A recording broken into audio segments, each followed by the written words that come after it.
There have been important developments regarding the potential causes of this deadly crash, developments of which Canadians should be made aware. The news will undoubtedly come as a further shock to the families who are already grieving in the face of this unspeakable tragedy. We have intelligence from multiple sources, including our allies and our own intelligence. The evidence indicates that the plane was shot down by an Iranian surface-to-air missile. This may well have been unintentional. There have been important developments regarding the potential causes of this deadly crash, developments of which Canadians should be made aware. Amigos cibernautas, ¿qué tal? Muy buenas tardes. Sean ustedes bienvenidos a una emisión más de NP Noticias de la tarde, con el gusto y con el placer de siempre de estar nuevamente aquí con ustedes.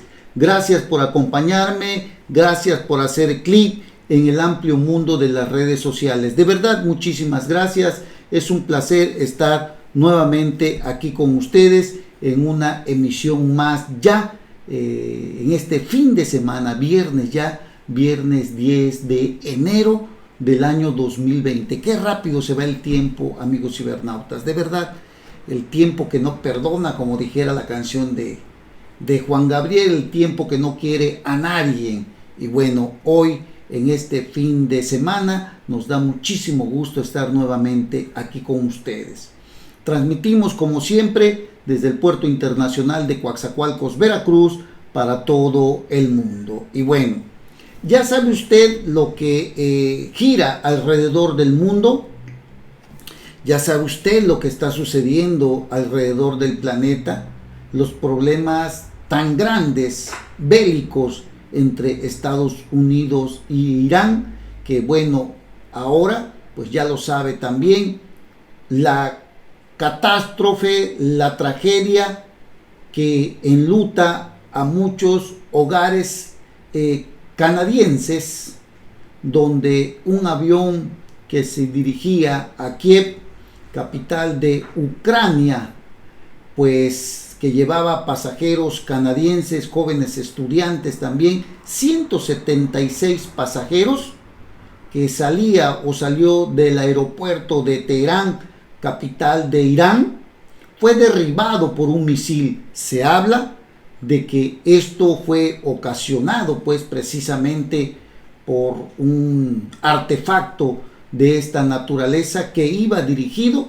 a las bases militares de los Estados Unidos y que por un error pues derribó a este avión. Tragedia que enluta a muchísimos hogares, jóvenes estudiantes que iban rumbo a Canadá seguramente, pero que bueno, primero tienen que volar hacia Kiev y después pues estamos hablando de otro continente, volar hacia Canadá. Y la verdad es que esta tragedia pues ha sido catastrófica, ha sido aterradora, ha sido dolorosa en medio de la crisis que vive Irán y Estados Unidos. De verdad es algo muy lamentable. Nadie quiere adjudicarse responsabilidades.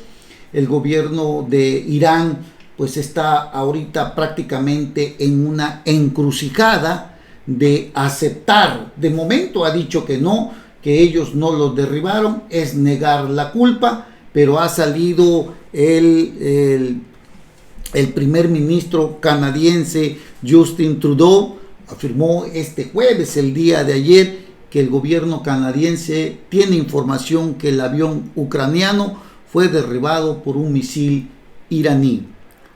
Este Boeing con destino a Kiev cayó a tierra a menos de 10 minutos de haber despegado del aeropuerto de Teherán con 176 personas a bordo, 167 pasajeros y 9 tripulantes, entre ellos 63 canadienses, según informes de la Cancillería ucraniana. Es una tragedia, es algo muy lamentable lo que está sucediendo.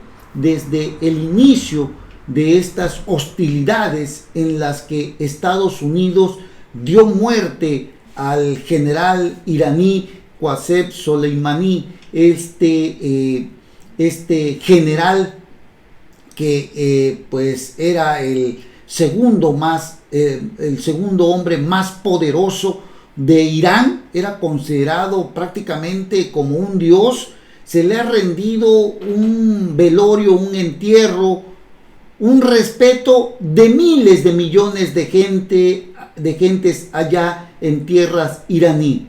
Esto a propósito de lo que había o de lo que declaró el presidente Donald Trump, de que era un terrorista y que tenía planeado llevar ataques en contra de estadounidenses que radican, que viven, que están allá en Irán y que incluso son muchos de ellos diplomáticos. Esto originó prácticamente que Donald Trump pues apretara el botón y se desencadenara un ataque que cobró la vida del general Qasem Soleimani.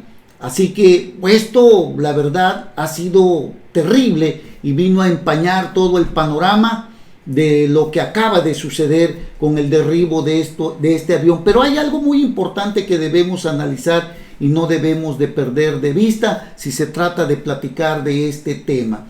Fíjense ustedes que desgraciadamente no lo quisiéramos así, de verdad es un precio muy caro para calmar la tensión bélica que existe de Irán en contra de Estados Unidos. ¿Qué le quiero decir con esto? Irán se encontraba en un momento en el que enfilaba más ataques en contra de estaciones o de campos militares de Estados Unidos. Había iniciado una serie de, digamos, misiles dirigidos hacia estas bases.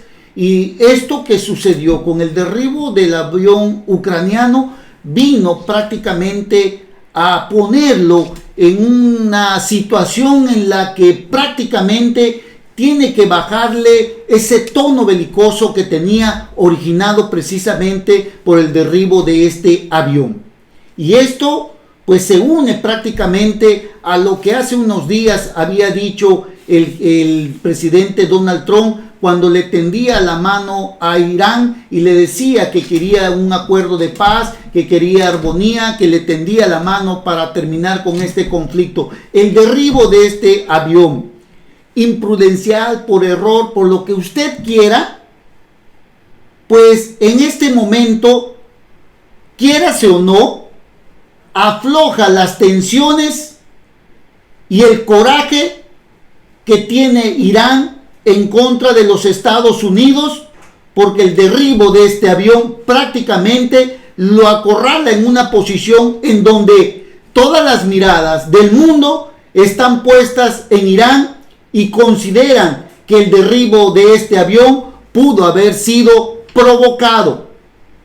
Más allá de que no han aceptado que ellos hubiesen derribado este avión, la mirada de todo el mundo, de la Organización de las Naciones Unidas, de los miembros de diversos países que aglutinan a esta organización, tienen fija la mirada en Irán y observan detenidamente que esto los pone prácticamente contra la pared y los obliga a recapitular y a tratar de pensar mejor las cosas. Esto también hace que el presidente Donald Trump encaje en este tema en el que había tendido la mano para tratar de llegar a una negociación y a un acuerdo. El costo ha sido demasiado caro.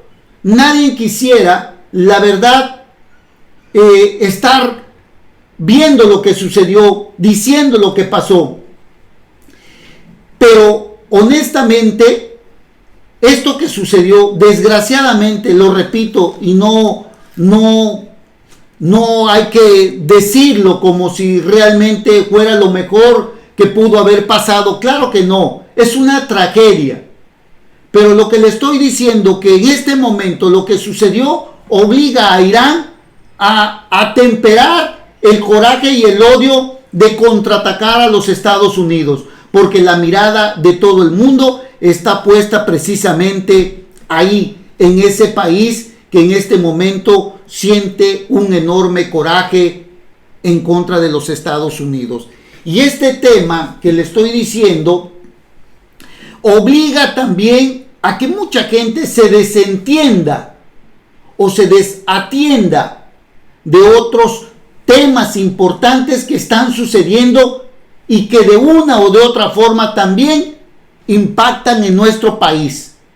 El tema que le quiero decir también, aparte de esto, es que, por ejemplo, al menos nos olvidamos en las últimas 24, 48 horas del asunto de Genaro García Luna.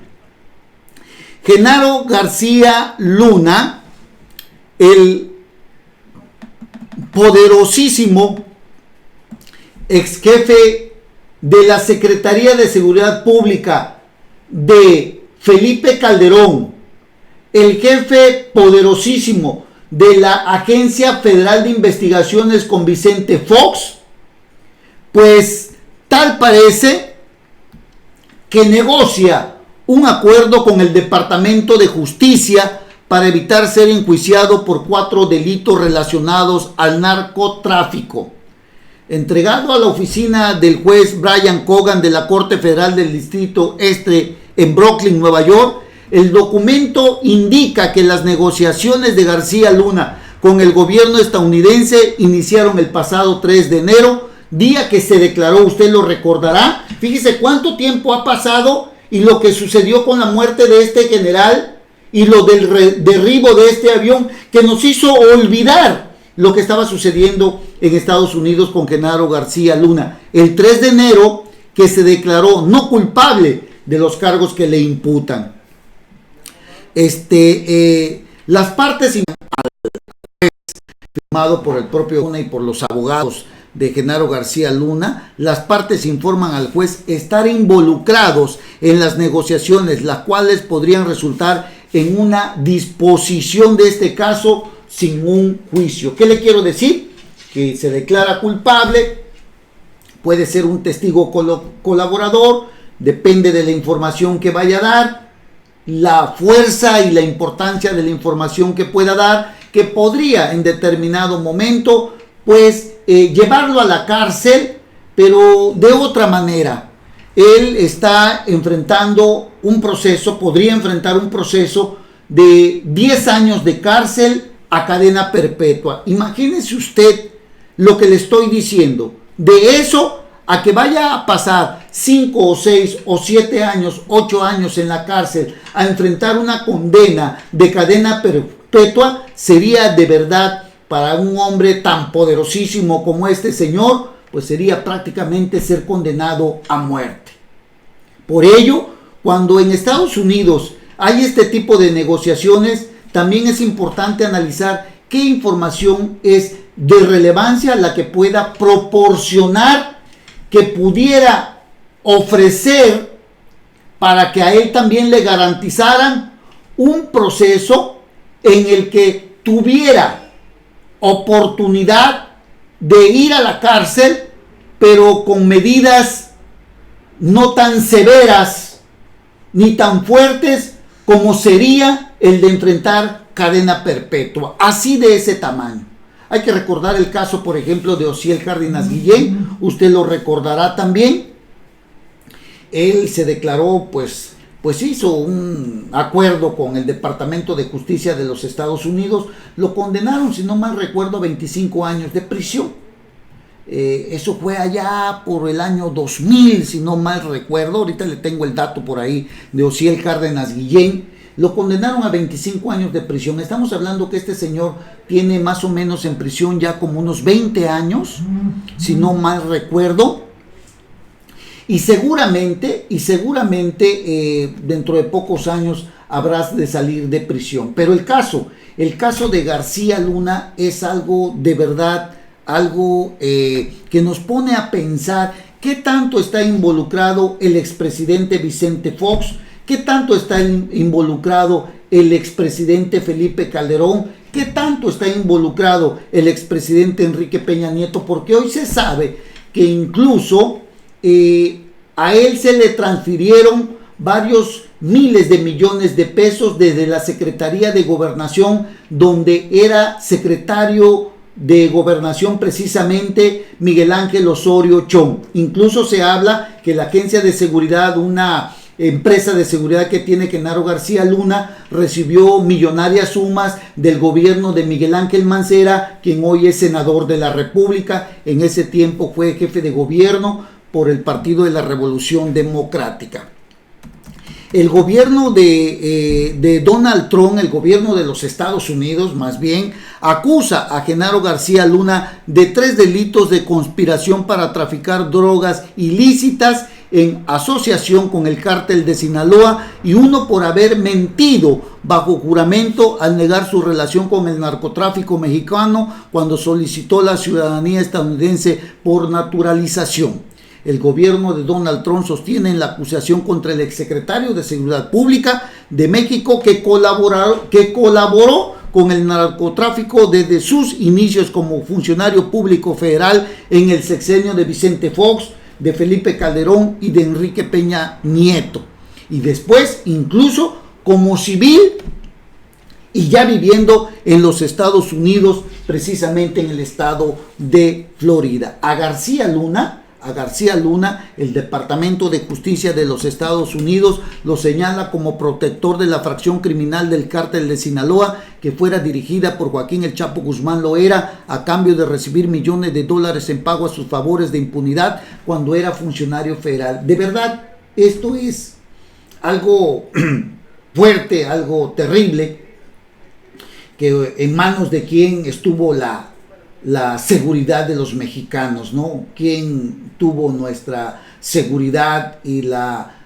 aplastó, la vapuleó, la humilló, la expuso, costó miles y miles de vidas, secuestro, extorsiones, cobros de piso.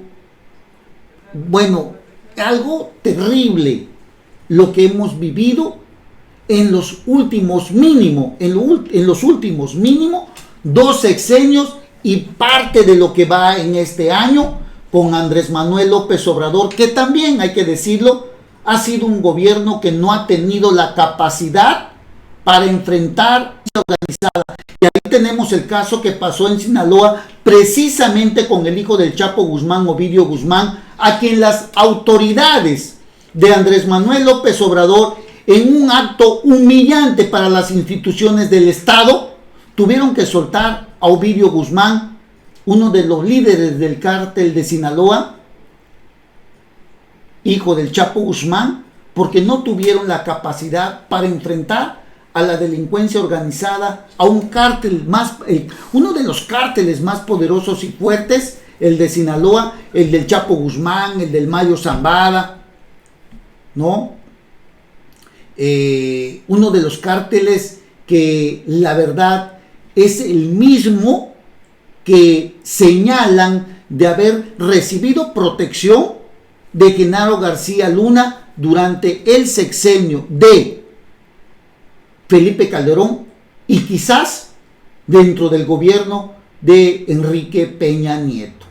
Entonces, saque usted sus conclusiones. Usted tiene el mejor análisis. Y bueno, Genaro García Luna, bajo un acuerdo como testigo cooperante, tendría que dar información sobre la narcocorrupción que privó en los sexenios de Fox y Calderón, sobre lo que sabe las operaciones del cártel del Sinaloa, y estar a disposición de las autoridades estadounidenses para presentarse como testigo a juicios en los que se procesen a narcotraficantes u otras personas implicadas en el trasiego internacional de narcóticos. Por los cargos que le imputan de ser declarado culpable, Genaro García Luna enfrentaría una sentencia máxima, se lo acabo de decir, de cadena perpetua o una mínima de 10 años de prisión. Bajo el compromiso de testigo cooperante, el exsecretario podría conseguir una sentencia, repito, máximo de 10 años de prisión o una mínima de entre 3 a 5 años. Y digo, la verdad, en este momento es el momento, valga la redundancia, en que Genaro García Luna ha de estar cantando hasta las que no sabe. Cantando y muchos temblando, como dice Salvador García Soto en su columna de opinión del Universal. La negociación, dice Salvador García Soto, que inició Genaro García Luna con el gobierno de los Estados Unidos, lo llevará de concretarse un acuerdo con la fiscalía que lo acusa a entregar información detallada de las operaciones del narcotráfico y de la narcopolítica en México, que ha sido de muchos años, decenas de años, desde los tiempos en que el gobierno federal ponía las rutas, ponía a los jefes de los cárteles, distribuía las zonas. Cuando la Policía Judicial Federal, estamos hablando de los años 80, 70, quizás, antes de aquel suceso en el que Rafael Caro Quintero y Miguel Ángel Félix Gallardo mataron a aquel agente estadounidense. No recuerdo ahorita bien su nombre, pero se lo doy. Pero desde esa época tenía el gobierno federal, o hacía el gobierno federal, la ruta del trasiego, la ruta del camino de las drogas y del narcotráfico. Miguel Ángel Félix Gallardo es aquel personaje que unió a todos los cárteles de diferentes partes del país, de Baja California, de Tamaulipas, de Quique Camarena, si no mal recuerdo, así se llamaba el agente federal de los Estados Unidos que fue asesinado en nuestro país en el gobierno de Miguel de la Madrid Hurtado. Entonces, a raíz de esto el gobierno ya no pudo, en cierto momento, digámosle así, controlar la ruta del narcotráfico, y posteriormente vimos cómo el narcotráfico se apoderó de las instituciones del gobierno. En un principio, repito, el gobierno trazaba las rutas y le daba a cada quien su parcela del poder. Posteriormente, el narcotráfico, los poderosos jefes del narcotráfico prácticamente se apoderaron de las instituciones y eran los que hasta la fecha ponían alcaldes, ponían gobernadores, daban dinero para las campañas, y de esa forma la narcocorrupción terminó de destruir a nuestras instituciones del Estado. ¿Cuántos gobernadores? Tenemos el de Tamaulipas, Eugenio Hernández, tenemos a Mario Villanueva, en fin. Aquí tuvimos a un exgobernador que era Fidel Herrera Beltrán, que se había dicho que el cártel de los Zetas le había dado billones de dólares para su campaña, y que, por cierto, Fidel Herrera, en pago a eso, dejó que el cártel invadiera al territorio veracruzano, ¿no?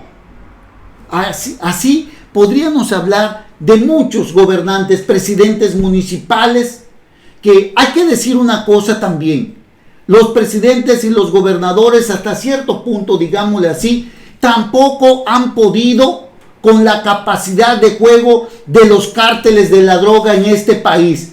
Y aquí en este país, o plata o plomo. Así de sencillo es en lo que venimos a terminar. Se agudizó, repito, cuando en aquella época Miguel Ángel Félix Gallardo y Rafael Caro Quintero, Ernesto Fonseca Carrillo y otros tantos más estuvieron involucrados en la muerte de Enrique Quique Camarena, un agente estadounidense que le seguía los pasos. A raíz de eso se desmoronó, surgieron otros grupos, y todo esto vino a descomponerse aún más cuando el cártel del Golfo tuvo a un brazo operativo que eran de grupos especiales del ejército que desertaron y se convirtieron en los Zetas. Usted lo recordará, lo ha leído, lo sabe. Entonces, nuestro país, la narcocorrupción, la ha vivido por decenas de años, así, de ese tamaño, lo que estamos diciéndole. Y bueno, ahora con esto, Genaro García Luna, para obtener el beneficio de una reducción de la pena, tuvo un papel central en la estrategia antinarco de los últimos 3 sexenios, deberá revelar datos, fechas, operaciones y sobre todo nombres de personajes de alto nivel en la política mexicana que hayan participado de acciones de corrupción o protección a los cárteles de la droga en los gobiernos para los que colaboró. De ese tamaño lo que le estoy diciendo. Y todo esto surge cuando fue detenido Jesús el Rey Zambada y Vicente Zambada Niebla, hijo de Ismael el Bayo Zambada. Lo nombró, dijo Jesús el Rey Zambada, que le había dado dinero, había sobornado a Genaro García Luna. Cuando a él lo detienen, lo extraditan a los Estados Unidos, habló también para conseguir una reducción de penas y dar información, y mencionó a Genaro García Luna. Desde esa etapa en la que se dijo, incluso ya se supo después, que Genaro García Luna tuvo mucho que ver o había pactado con los rivales de Jesús el Rey Zambada para su detención. Se dijo que en esa época lo que buscaba Genaro García Luna, bueno, ya lo venimos a saber, más bien dicho ahora, que había brindado protección al cártel contrario de Jesús el Rey Zambada, que lo habían quitado de en medio a Jesús el Rey Zambada. Él habla en los Estados Unidos y dice que había tenido negociaciones incluso también con Genaro García Luna. Es decir, así de sencillo, Genaro García Luna, por encargo, quitaba de en medio, según lo que se sabe, a quienes le estorbaban al cártel que él protegía. Y en este caso hay que decir una cosa: Ismael el Mayo Zambada, Joaquín el Chapo Guzmán, que era el que dicen que le brindaba protección Genaro García Luna, y Jesús el Rey Zambada, se decía o parecía que pertenecían a un mismo cártel, pero desde luego hubo fracciones, se fraccionó, hubo resquebrajamientos y desde luego hubo traiciones. En todo esto se dice, según las declaraciones de Jesús el Rey Zambada en los Estados Unidos, tuvo mucho que ver Genaro García Luna. Incluso lo dice y ha salido a la luz pública que Jesús el Rey Zambada le entregó millones de dólares a Genaro García Luna. Entonces, lo que hoy enfrenta Genaro García Luna deriva precisamente de la declaración de Jesús el Rey Zambada. Así que estaremos atentos de lo que está sucediendo, porque es mucho el dinero que se ha manejado. Y bueno, la sola mención de Genaro García Luna por Jesús el Rey Zambada, pues derivó en que empezaran a investigarlo hace más de un año. Y es seguro que también a los expresidentes, pues ya les hayan abierto algún expediente allá en los Estados Unidos, ¿no? Digo, la verdad que a estas alturas, lo que es Felipe Calderón y Enrique Peña Nieto, seguramente sí. De Vicente Fox, pues sería cuestión de a ver qué otra información surge, pero le repito, Genaro García Luna trabajó primero con Vicente Fox, luego con Felipe Calderón, y se dice que tuvo también alguna participación importante de alguna u otra forma en las empresas de seguridad que tenía en el gobierno de Enrique Peña Nieto. Incluso Santiago Nieto, el titular de la Unidad de Inteligencia Financiera, declaró hace unos días que se habían detectado depósitos a cuentas a las empresas que maneja la esposa de Genaro García Luna, y todo esto, la verdad, que está medio raro, y todo esto, la verdad, que nos hace pensar en manos de quién estuvo la seguridad de los mexicanos. Bueno, estaremos muy atentos a todo esto, a toda esta información que seguirá manejándose durante los próximos días. Pero todo esto, le repito, nos habíamos olvidado por lo que sucedió del conflicto entre Irán y Estados Unidos. Pero son los temas centrales que tenemos, ¿no? No hay que olvidarlos, están en la palestra. Hay muchas cosas que están por suceder todavía, porque viene mucha información de Genaro García Luna. La historia apenas empieza. Bueno, retornando aquí a nuestro país, oiga, el Instituto para la Salubridad y el Bienestar, el Instituto para la Salud y el Bienestar no tendrá cuotas, habrá atención médica y medicamentos gratuitos. Pero ¿sabe qué?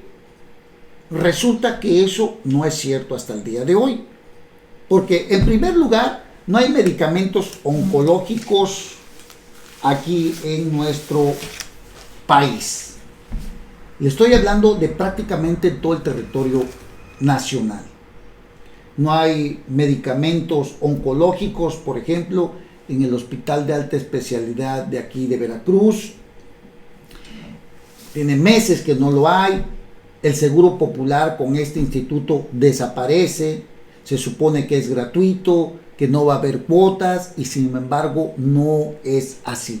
Ha sido una verdadera atrocidad lo que ha hecho el presidente López Obrador al desaparecer el Seguro Popular y entrar el INSABI a partir del 1 de enero sin que existan las reglas adecuadas de operación de este nuevo instituto. Para empezar, gente que pagaba 177 pesos por el seguro, ahora paga más de 400 pesos. No hay medicamentos, no cubre todo lo que usted está pensando, y sobre todo aquellas enfermedades que son fatales, como un cáncer, enfermedades del corazón, en fin. De acuerdo con autoridades de salud, esperan que este organismo atienda a unas 60 millones de personas y sea un paso para alcanzar la salud universal en México. Eso es lo que nos dijeron. El presidente López Obrador defendió este miércoles la creación del Instituto Nacional de Salud para el Bienestar y reafirmó que su objetivo es tener un sistema de salud de primera y gratuito. No lo estamos viendo, no lo vamos a ver, al menos durante este año. Yo creo lo veo muy difícil. De verdad es desastroso el sistema de salud. El Seguro Popular, y no es porque vayamos a hablar bien del otro gobierno, no, se trata de ser objetivos en este tema. Mire usted, el Seguro Popular, quienes hemos tenido la oportunidad de ir al Seguro Popular, lo que te cobran era mínimo, 177 pesos si no mal recuerdo. Ahora vas a pagar 470 y tantos pesos. Medicamentos, como siempre, no hay. Los pocos que tienen, ya lo sabe usted, el de siempre, el paracetamol, ¿no? Pero de ahí en fuera otros medicamentos no los tiene. Si acaso el losartán para la presión y todo eso, pero es muy raro, lo tiene usted que comprar afuera. Lo importante del Seguro Popular es que al menos están los doctores, te atienden, te dan el medicamento y lo consigues como puedas. Ahora el problema con esto es de que ni siquiera vas a poder ingresar, porque no vas a tener para pagar. Son 470 y tantos pesos también los que hay que pagar de entrada. Si no tienes dinero, será muy difícil. Si no tienes dinero, será muy difícil incluso conseguir medicamentos oncológicos, aquellos que son suministrados o requeridos para enfermedades graves como el cáncer o para problemas del corazón o del cerebro, ¿no? O sea, la verdad es algo que estamos observando, cómo se vienen dando un sinnúmero de quejas, no solamente aquí en Veracruz, sino en todo el territorio nacional. Lo que queremos, dice el presidente de la República, es crear un sistema de salud público de primera y gratuito, porque salud y educación no son privilegios, son derechos. Pues sí, lo dice la Constitución, señor presidente, pero lo que usted está haciendo, la verdad, es horroroso, porque ni hay medicamentos, con el llamado falso ese la falsa austeridad que han implementado, no hay medicamentos. Niños con cáncer lo están padeciendo, peor que los gobiernos priistas, de verdad. Lo vivimos acá en Veracruz, en algunos hospitales, usted los recorre, la gente no encuentra medicamentos, no hay en los hospitales, y mucho menos en el Seguro Popular o INSABI, ¿no? Mucho menos. Bueno, el presidente pues habló de que pues no va a haber cuotas. Lo cuestionaron sobre la inconformidad de ciudadanos que han denunciado aumento de cuotas en algunos hospitales de la ciudad o en diversas partes de las repúblicas que antes eran amparadas por el desaparecido Seguro Popular. El presidente dijo que se presenten pruebas de dicho aumento y señaló que existen resistencias en el sector salud a los cambios, principalmente porque todavía impera corrupción en instituciones o servidores, y luego ya ve que le echa la culpa a los conservadores, le echa la culpa a los fifís, a los liberales y a todo el que se le ocurra, don López Obrador, ¿no? Bueno,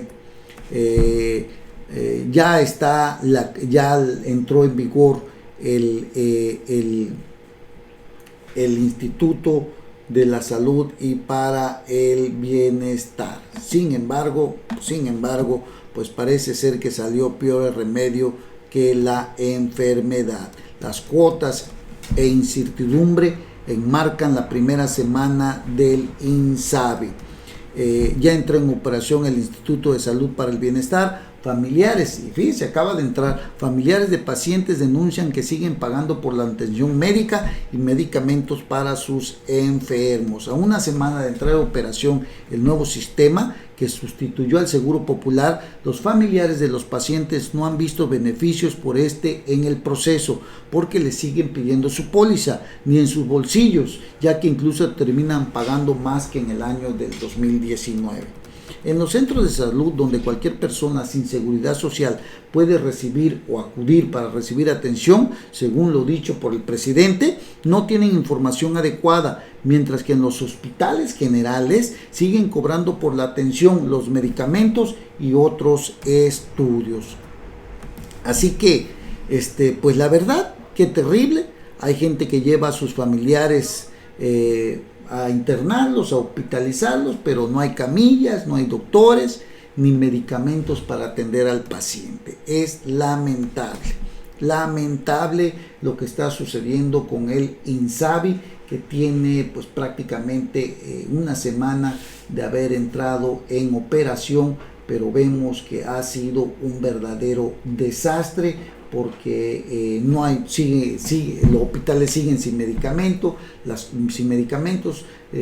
cuotas se incrementaron, no hay camillas, no hay doctores, o sea, es un verdadero desgarriate el INSABI que acaba de ser creado por el presidente, y todo por su capricho, porque yo le puedo asegurar que el Seguro Popular lo hubiesen fortalecido. Ahora, ¿cómo va a haber medicamentos si no le entregaron más dinero del presupuesto al Instituto de Salud? O sea, ¿de dónde van a sacar dinero los hospitales si el presupuesto simple y sencillamente no alcanza?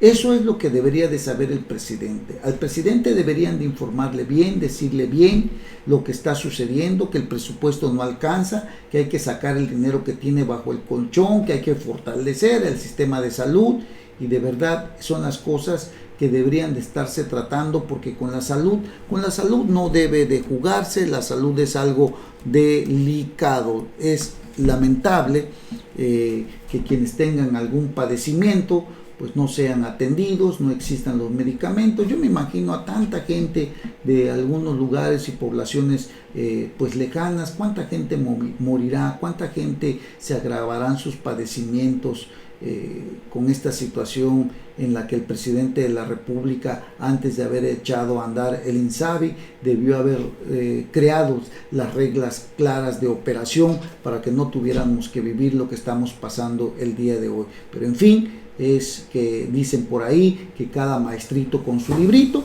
y bueno, el señor presidente de la República llegó y dijo que por sus caprichos pues ahora iba el INSABI y desaparecía el Seguro Popular. No hay medicamentos en, digamos, todo el país. Medicamentos oncológicos en los hospitales. A esos me estoy refiriendo. Aquellos que son muy caros para empezar y que son especiales o que son medicamentos que tienen para un tratamiento oncológico, para un tratamiento de cáncer o para un padecimiento más fuerte, pero no lo hay en ningún hospital de este país. Grave la situación que estamos viviendo, esperemos que no vaya a empeorar, porque ya empezamos mal con el INSABI. Bueno, pausa y regresamos, no se vayan. NP Noticias, de Coatzacoalcos para el mundo.